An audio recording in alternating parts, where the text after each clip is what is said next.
नमस्कार प्यारे बच्चों, मेरे YouTube चैनल सबल एजुकेशन में आप सबका बहुत बहुत स्वागत है।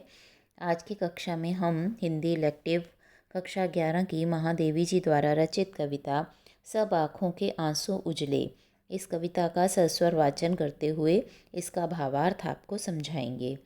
तो बच्चों, इस कविता में महादेवी वर्मा जी ने ये उनकी बहुत ही प्रसिद्ध रचना है और इसमें उन्होंने जीवन की सच्चाइयों को प्रकृति के माध्यम से प्रकट किया है।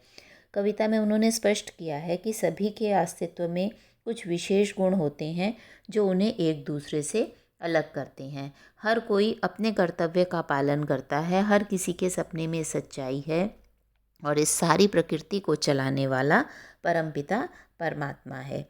कविता का शीर्षक है सब आँखों के आंसू उजले। इसमें जो सबसे पहला पद्यांश है वो इस प्रकार से है। सब आँखों के आंसू उजले, सबके सपनों में सत्य पला, जिसने उसको ज्वाला सौंपी उसने इसमें मकरंद भरा।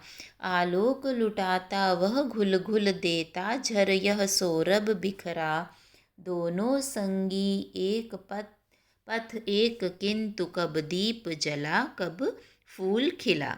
तो कवित्री सबसे पहले पंक्ति में कह रही हैं, सब आँखों के आंसू उजले, सबके सपनों में सत्य पला। महादेवी जी ये मानती हैं कि प्रत्येक व्यक्ति के जीवन में सुख और दुख आते हैं और इन्हीं सुख और दुख की भावनाओं के कारण हमारी आँखों में आंसू आ जाते हैं। कई बार कोई बात हमारे मन को बहुत खुशी की भी हो या बहुत दुख की भी हो, वो छू जाती है और उसके कारण हमारी आँखों में आंसू आ जाते हैं। ये आंसू कैसे होते हैं? बहुत ही पवित्र और बहुत ही सत्य होते हैं। वे ये मानती हैं कि हमारी आँखों के जो सपने हैं वो आधारहीन नहीं है। सपनों में सत्य पला मतलब हर व्यक्ति के सपनों में कोई ना कोई सपने क्या होते हैं जो हम रात को देखते हैं, दिन में जागती आँखों से भी देखते हैं, किसी चीज़ की कल्पना भी करते हैं। वो सब चीज़ें क्या हैं? वो हमारे स्वप्न हैं। और अगर हम चाहें, ईश्वर हम पर कृपा करे, हम परिश्रम करें तो वह स्वप्न जो हैं सत्य भी हो सकते हैं। और इसी बात को उन्होंने इस कविता में स्पष्ट भी किया है। वो कह रही हैं कि आशापूर्ण भविष्य जो है वो सत्य पर ही टिका हुआ है।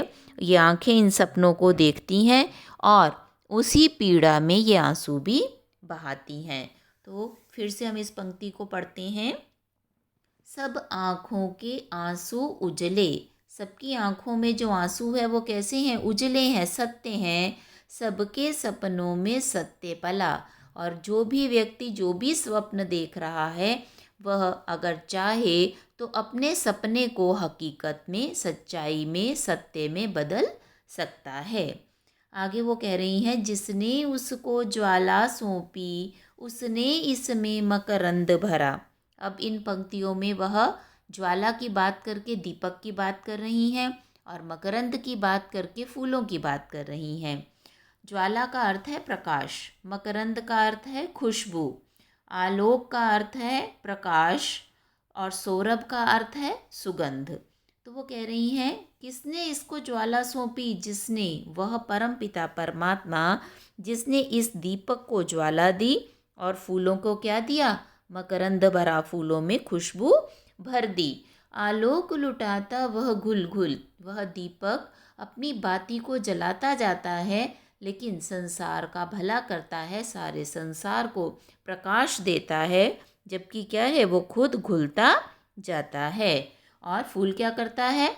देता झर यह सौरभ बिखरा, वह दूसरों को सुगंध देते देते एक दिन उसकी पत्तियां झड़ जाती हैं, वो मुरझा जाता है, लेकिन जब तक उसका जीवन रहता है तब तक वो सभी को सुगंध बांटता रहता है।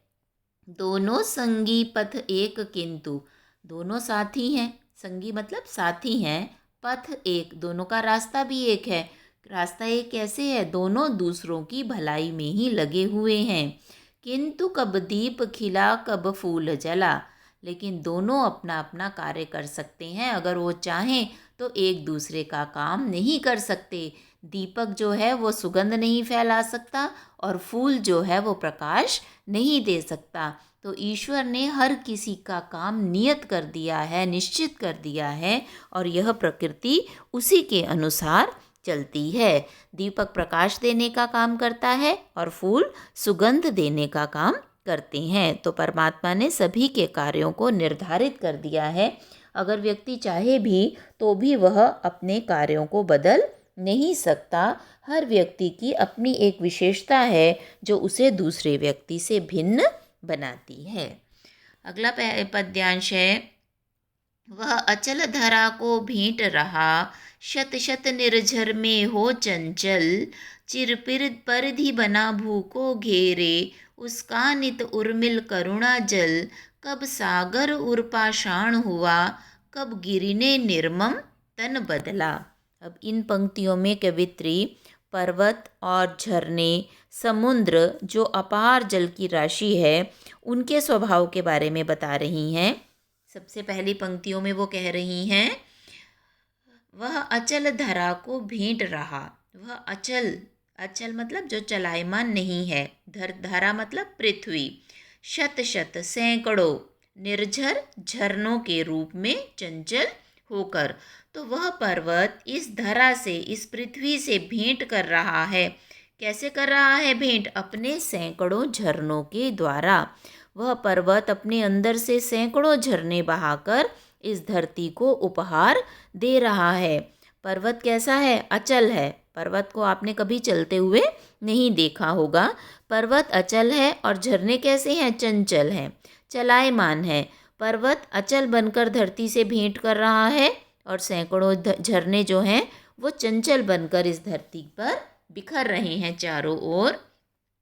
चिर परिधि बना भू को घेरे, परिधि कहते हैं घेरा, चिर मतलब बहुत लंबे समय से, तो बहुत लंबे समय से जिसके जल ने पृथ्वी को चारों ओर से घेरा हुआ है, इसका नित उर्मिल करुणा जल, इसका जो करुणा रूपी जल है, कौन सा जल है? सागर का। तो सागर की जो उर्मिल है, लहरें हैं, वो चारों ओर से हमारी पृथ्वी को घेरे रहती हैं। तो ये सब किसकी रचना है? ये परमात्मा की रचना है। पहाड़ों की रचना भी उसी ने की है, झरनों की रचना भी उसी ने की है, लहर और सागर की रचना, समुद्र की रचना भी उसी ने की है। कब सागर उर्पाषाण हुआ, कवित्री कह रही हैं सागर का हृदय कभी पर्वत जैसा पाषाण पत्थर नहीं हो सकता।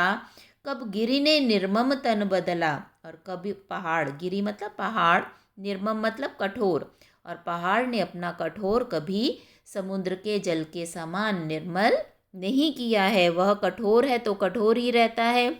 सागर अगर चंचल है, शीतल है, बहता रहता है, तो वो अपनी लहरों के साथ उसी रूप में रहता है। तो सागर का हृदय कभी पत्थर नहीं हो सकता, और पत्थर के कठोर शरीर वाले पहाड़ जो है वो कभी नहीं बदल सकता।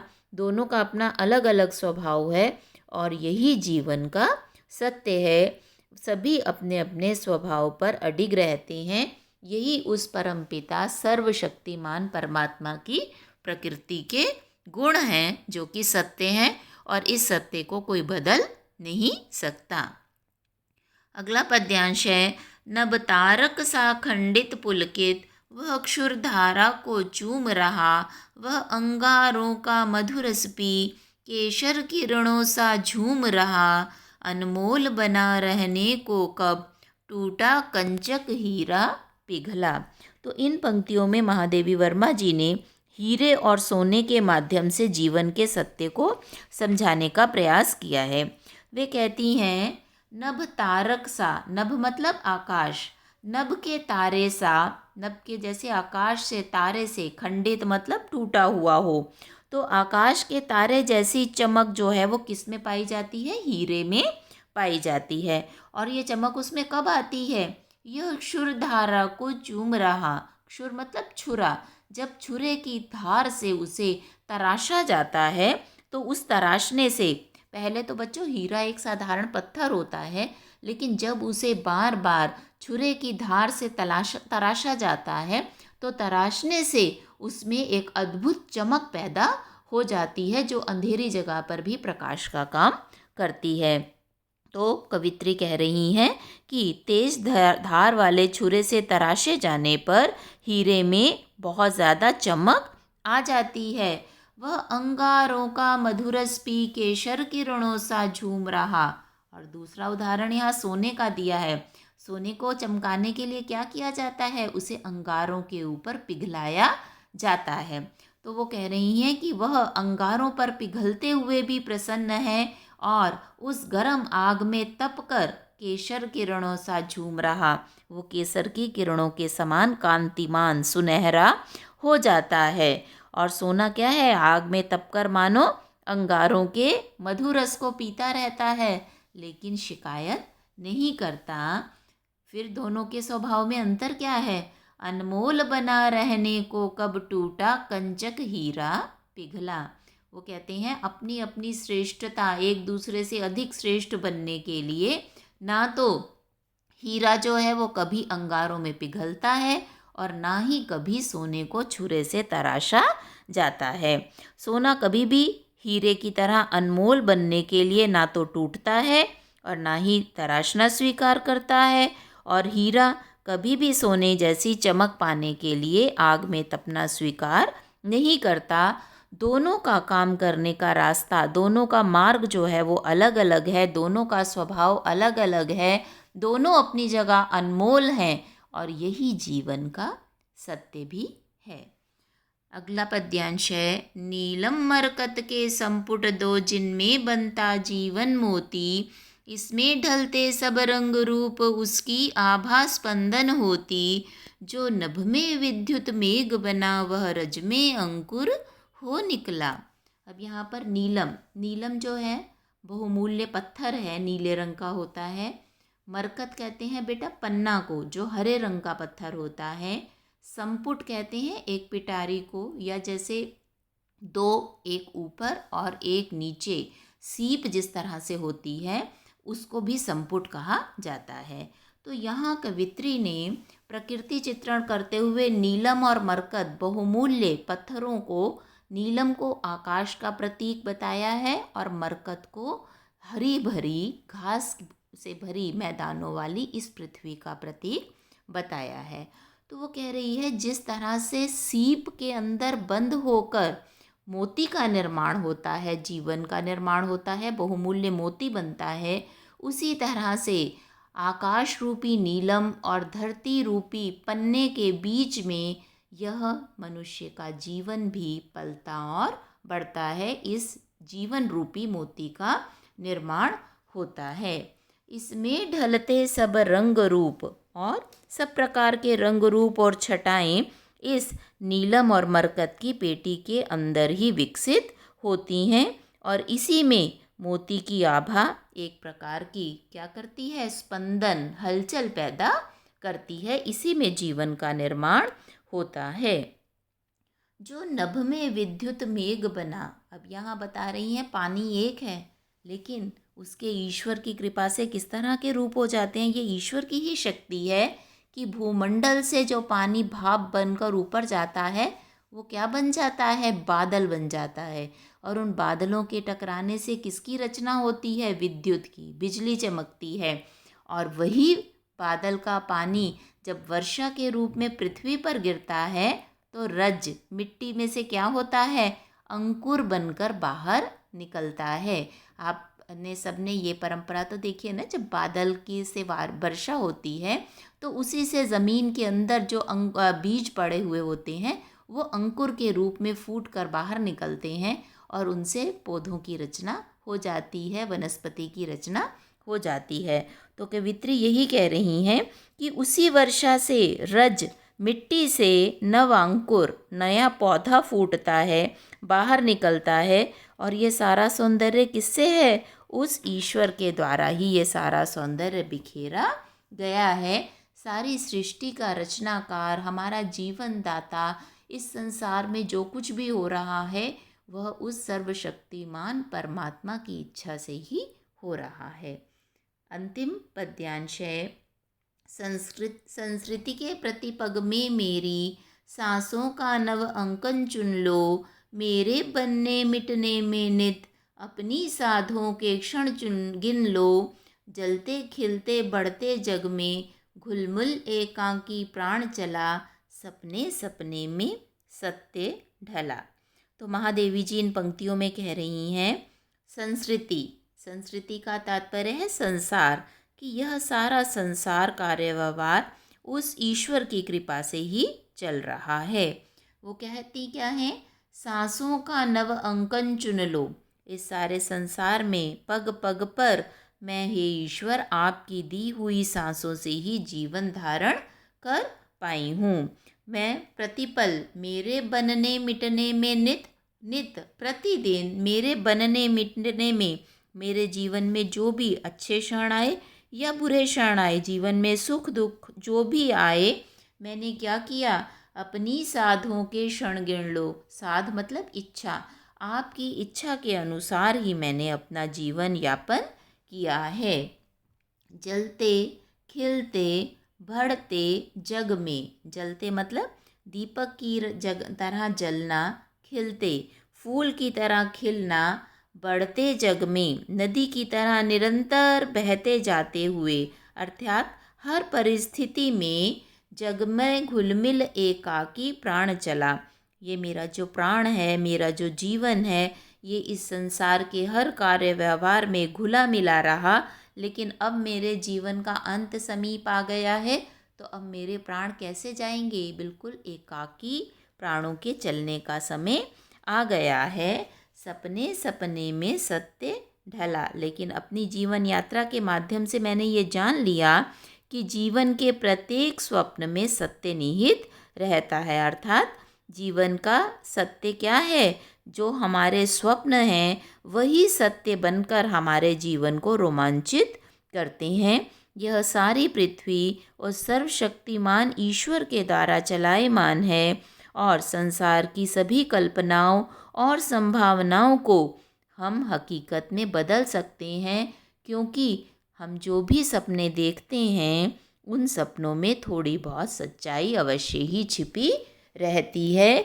हमें परिश्रम की आवश्यकता है। यह प्रकृति हर कदम पर हमारी सहायता करती है। जिस तरह से मनुष्य सत्य है, उसके सपने सत्य हैं, वैसे प्रकृति की हर चीज़ सत्य है। और यहाँ पर महादेवी वर्मा जी ने उन्हीं प्रकृति की चीज़ों का उदाहरण देकर उन्हें हमारे जीवन से जोड़ा है। तो बच्चों, आशा है कविता आपको समझ में आ गई होगी। बहुत ही अच्छी कविता महादेवी वर्मा जी द्वारा ये लिखी गई है। इसमें बहुत ही सुंदर भाषा का प्रयोग, लय का प्रयोग किया गया है। अगर आपकी कोई भी शंका या प्रश्न हो तो आप उसे कमेंट बॉक्स में लिख सकते हैं, मैं उसका उत्तर देने का प्रयास करूँगी। अगर आपको वीडियो अच्छा लगा हो तो ज़्यादा से ज़्यादा लाइक और शेयर कीजिए और मेरे चैनल को सब्सक्राइब कीजिए। अगले वीडियो में हम इस कविता के प्रश्नोत्तर आपको समझाएंगे। धन्यवाद।